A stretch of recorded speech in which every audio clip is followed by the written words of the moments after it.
Mari kita awali ta'lim kita ini dengan membaca Bismillahirrahmanirrahim. Alhamdulillahi Rabbil Alamin. Wabihi nasta'inu ala umuri dunya wad din. Ashhadu an la ilaha illallah wa ashhadu anna Muhammadar Rasulullah. Allahumma salli wa sallim wa barik ala sayyidina Muhammadin wa ala alihi wa ashabihi wat tabi'in wa man tabi'ahum bi ihsanin ila yaumiddin. Amma ba'd. Ibu-ibu, bapak-bapak dan saudara-saudara yang berbahagia, para pecinta dan penggemar, pendengar Radio Kayu Manis di Jakarta dan sekitarnya, mari kita panjatkan puji dan syukur kehadirat Allah yang telah menyampaikan maksud niat kita pagi ini melanjutkan kaji kita surat Al-Baqarah. Yang kemarin kita sudah menyelesaikan ayat yang ke-195. Kita coba dengan mengharap hidayah dan inayah Allah Subhanahu wa taala, kita lanjutkan dengan ayat yang ke-196. Ya. Nah, mari kita simak bersama-sama dulu ayat yang ke-196 ini. Di mana Allah berfirman, A'udzu billahi minasy syaithanir rajim. Bismillahirrahmanirrahim.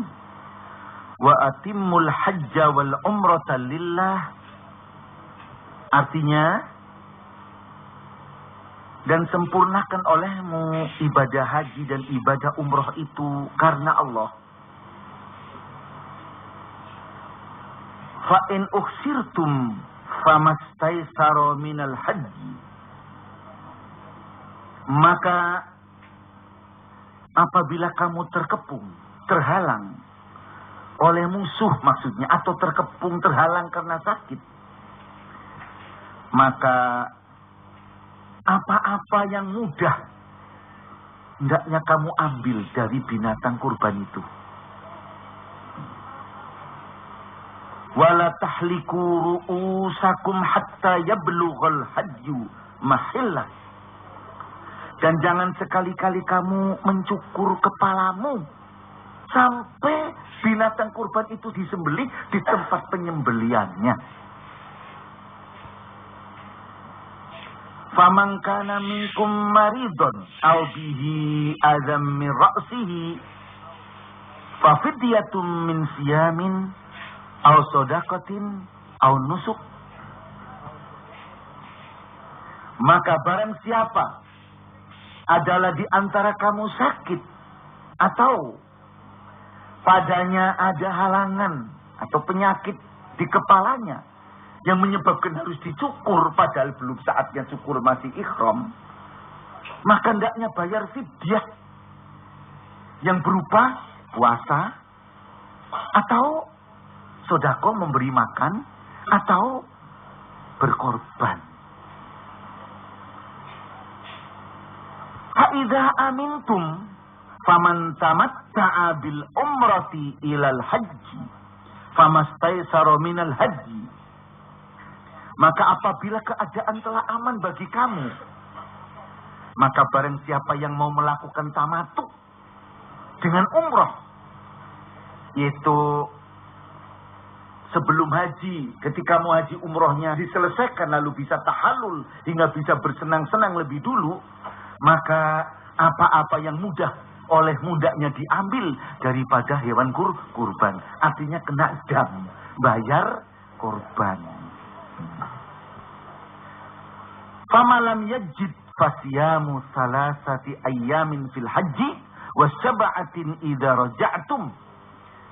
Maka barang siapa yang tidak menemui, mendapatkan binatang kurban itu, maka hendaknya ya puasa 3 hari di dalam waktu haji, ya, dan 7 hari apabila telah datang di tempat negerimu. Tilka asyaratun kamilah. Yang demikian ini 10 hari yang sempurna. Dzalika liman lam yakun ahluhu hadiril masjidil haram. Yang demikian ini berlaku bagi mereka yang keluarganya tidak hadir, tidak berada di Masjidil Haram. Artinya bagi orang asing kayak kita di Indonesia, Malaysia gitu, itu begitu.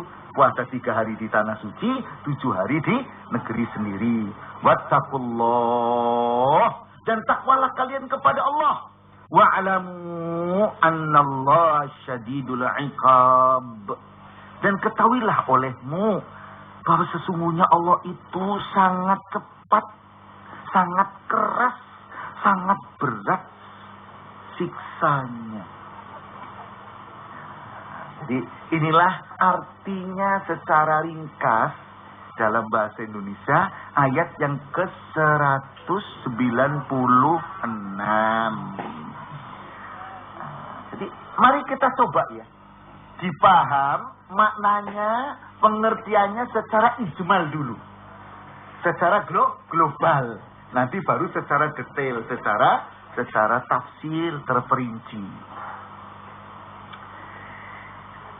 Ayat ini kalau dibagi itu ada 3 bagian.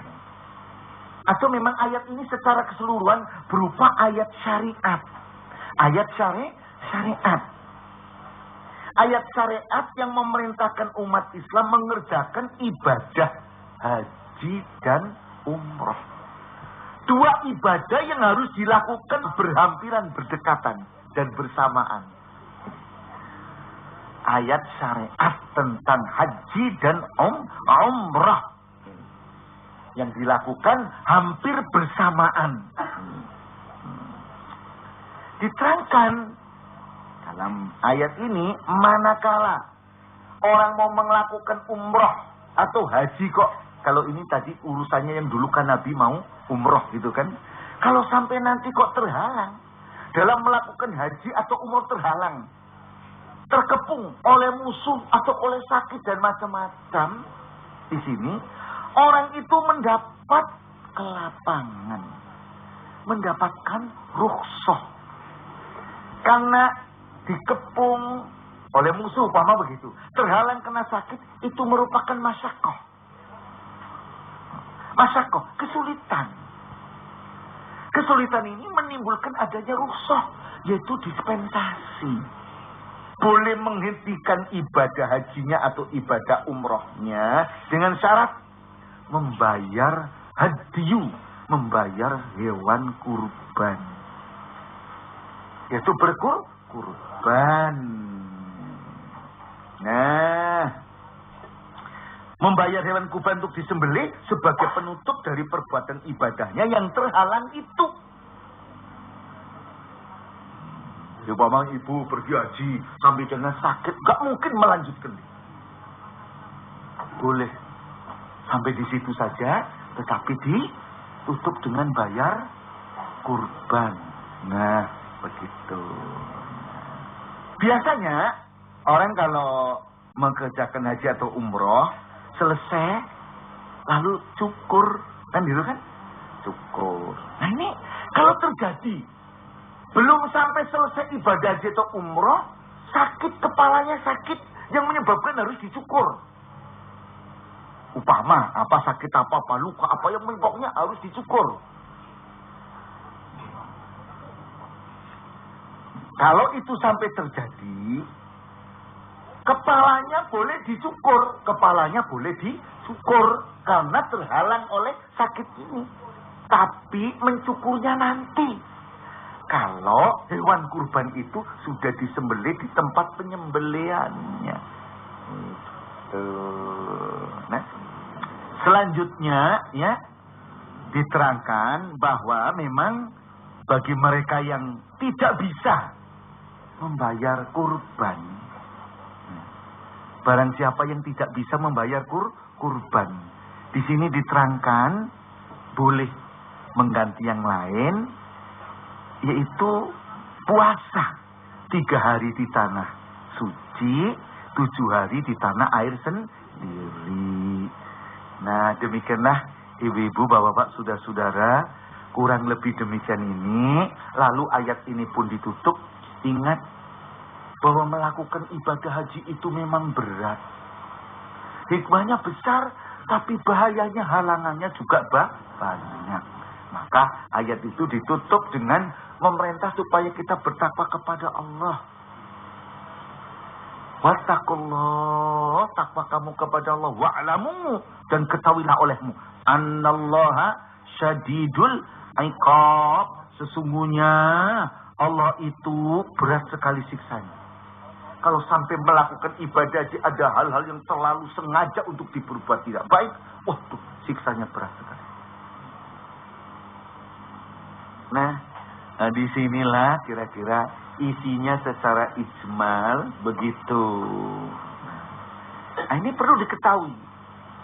Orang melakukan ibadah haji itu sendiri ada beberapa syarat. Ada yang melakukannya itu dengan sempurna, dengan baik.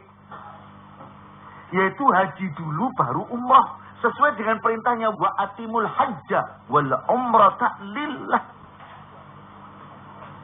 Dan sempurnakan olehmu haji dan umrah karena Allah. Lillah. Ikhlas karena mengharap ridha Allah. Haji yang dilakukan dengan haji dulu baru umrah, itu namanya haji ifrat. Haji ifrat. Haji dulu, setelah haji selesai, baru melakukan umrah. Itu haji ifrat. Haji ifrat tidak kena dam. Mengapa tidak kena dam? Karena tidak salah. Mengapa tidak salah? Sesuai dengan perintahnya. Wa atimul hajja wal umrata lillah. Hajjanya lebih dulu daripada umrah. Sesuai dengan ini.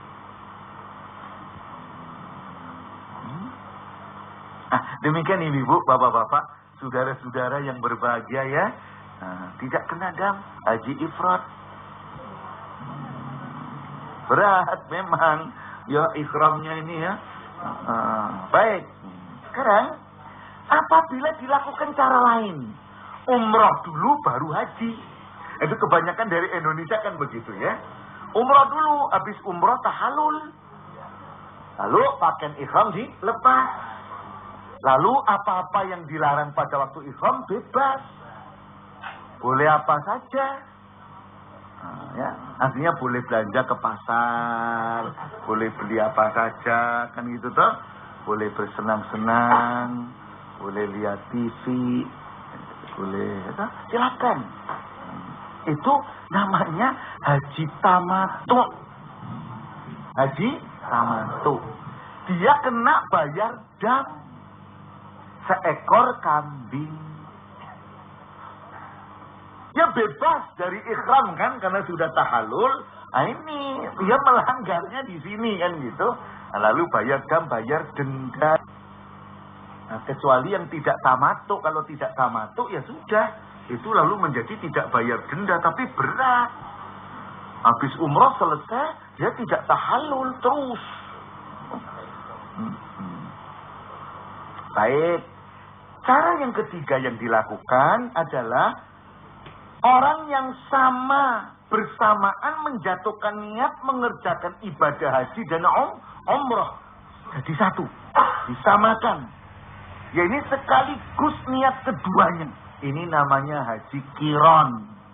Haji apa? Qiran. Haji qiran kena dam. Kena denda seekor kambing. Jadi begitulah. Yang kena dam adalah haji tamattu dan haji qiran. Yang tidak kena dam adalah haji ifrat. Baik. Haji itu termasuk ibadah, ya. Termasuk ibadah. Ibadah apa? Nah, gitu kan? Oh, ibadah kan ada ibadah nafsiyah, ada ibadah badaniyah, ada ibadah maliyah. Ibadah maliyah, ibadah harta. Ibadah niat, ibadah yang pakai badan. Ibadah harta itu kayak zakat, infak ya. Zakat fitrah, zakat mal, sedekah harian, sedekah sunnah. Tuh. Nah, ibadah badannya kayak sholat pakai badan kan, puasa pakai badan juga. Nah, ibadah nafsiyah, ibadah jiwa, mengimani sesuatu yang diperintahkan oleh Allah dalam Quran atau hadis. Berzikir, bertobat, itu ibadah nafsiyah. Begitu. 3 macam ibadah. Lah haji termasuk yang mana? Semuanya. Ya ibadah nafsiyah, ya ibadah badaniyah, ya ibadah maliyah. Ya, pakai badan.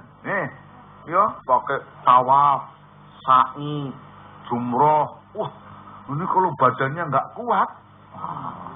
Juga pakai harta. Ya. Juga banyak zikir di sana.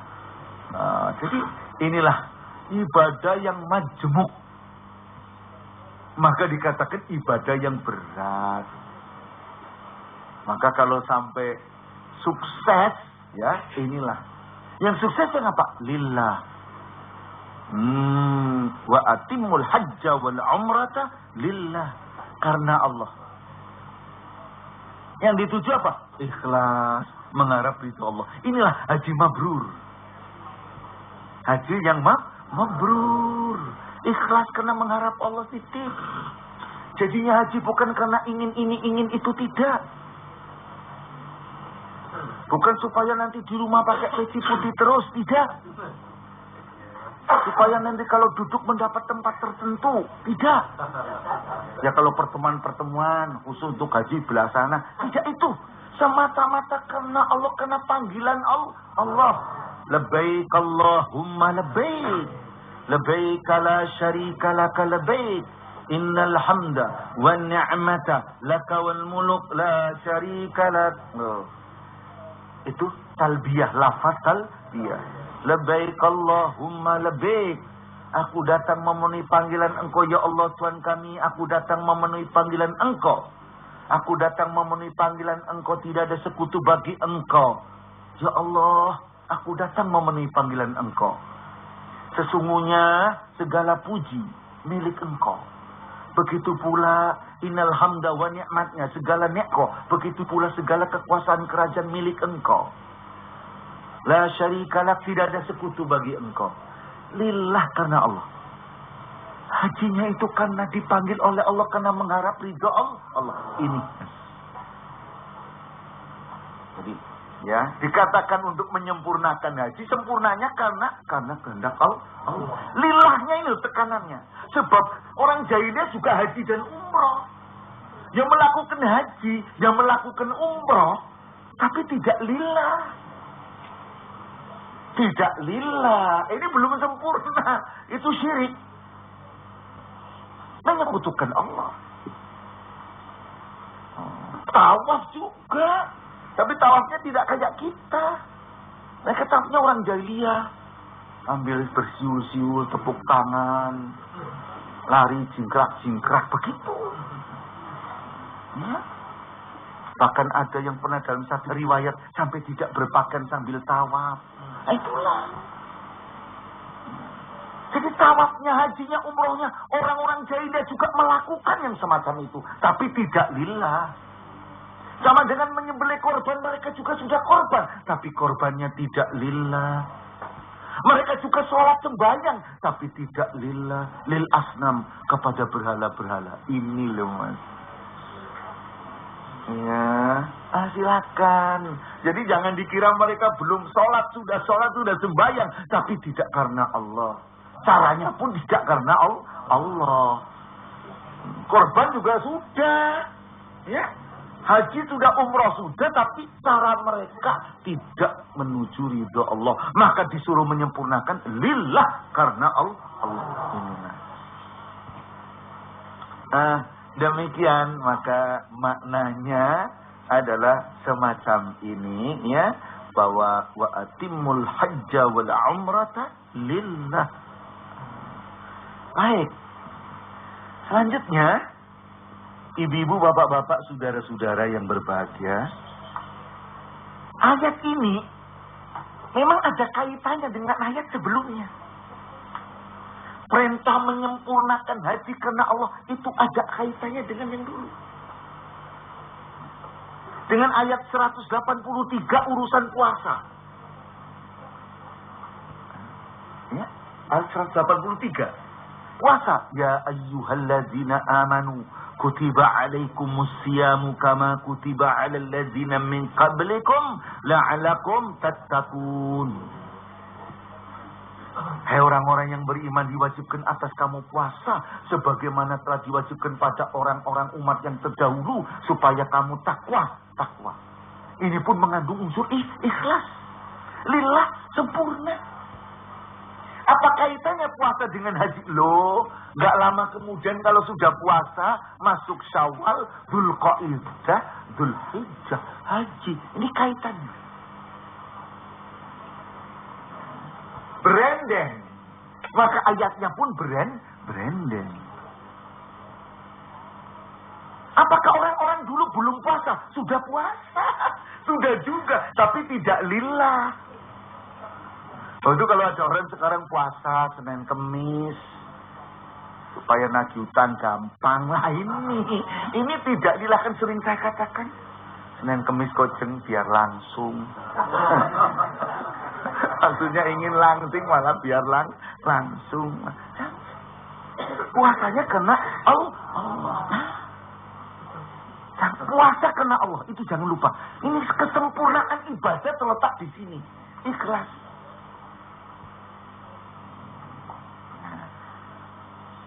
Kaitannya lagi dengan urusan puasa kan gitu. Dari ayat 183 sampai 187.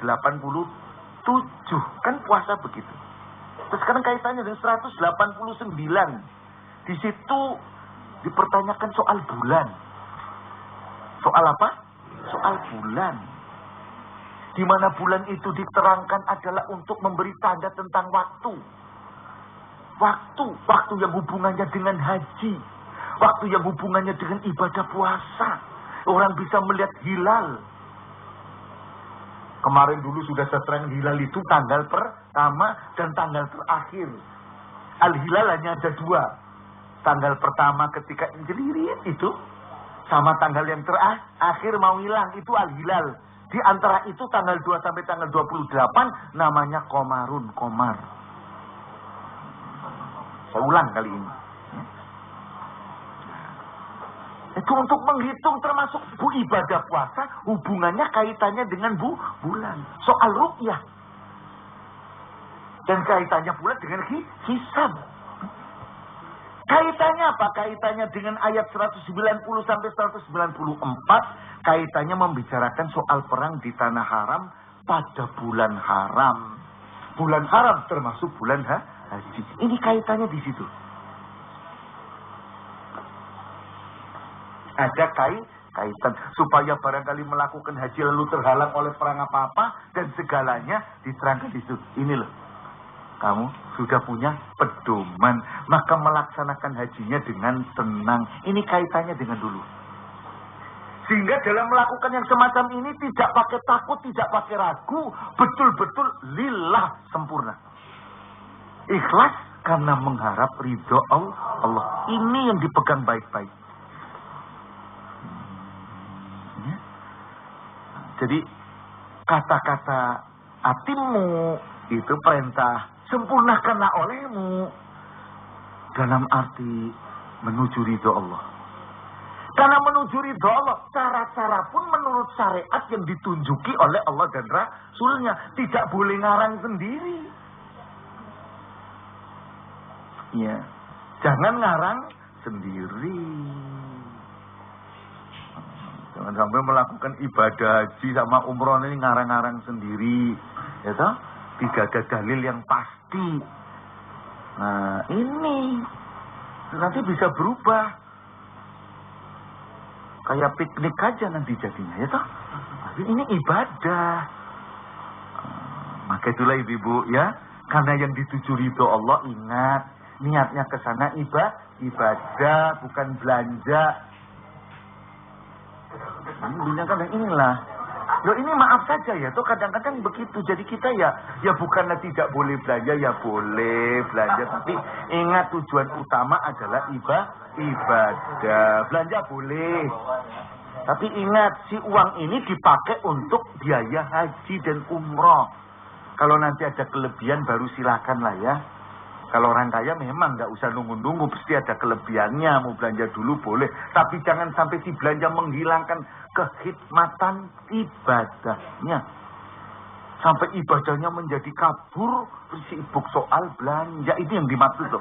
Nanti jangan salah, ini ustadznya kok ngelarang orang belanja, orang uang seni. Boleh, asal jangan sampai ibadah haji, ibadah umrohnya menjadi ketutup karena terus belanja. Jangan. Begitu, lilahnya ini loh, lilah. Kan itu kayak inna a'tayna kal kautsar fasalli li rabbika wanhar, kan itu kan? Fasalli, maka sholatlah kamu li rabbika, untuk Tuhan kamu, wanhar, adakan nahar, adakan kurban. Loh. Apa orang jahiliyah tidak sholat? Sudah sholat. Apa orang jahiliyah tidak kurban? Sudah kurban, tetapi tidak li rabbik. Ini loh. Fasalli li rabbika, untuk ketuhanmu. Ini menunjukkan apa saja yang ibu-ibu kerjakan, ya toh. Apalagi nyangkut ibadah, itu yang dituju ridho Allah, lillah. Insya Allah kalau ini benar-benar dikerjakan, sempurnalah perbuatan kita karena menuju kepada ridho Allah. Nanti kita diridhoi oleh Allah. Kalau kita radiyah, insya Allah jadi mardiyah. Nah, kiranya pagi ini cukup sampai di sini dulu ya. Insya Allah besok pagi kita lanjutkan. Mudah-mudahan Allah menguatkan iman kita dengan ma'rifat pengetahuan yang kita kaji setiap pagi ini. Dan mudah-mudahan hidup kita selalu dituntun oleh hidayat Allah. Dan manakala ada kesulitan, Allah berkenan memberi jalan keluarnya. Amin ya rabbal alamin. Mari kita tutup dengan membaca Alhamdulillahi rabbil alamin. Wabillahi taufiq wal hidayah. Assalamualaikum warahmatullahi wabarakatuh.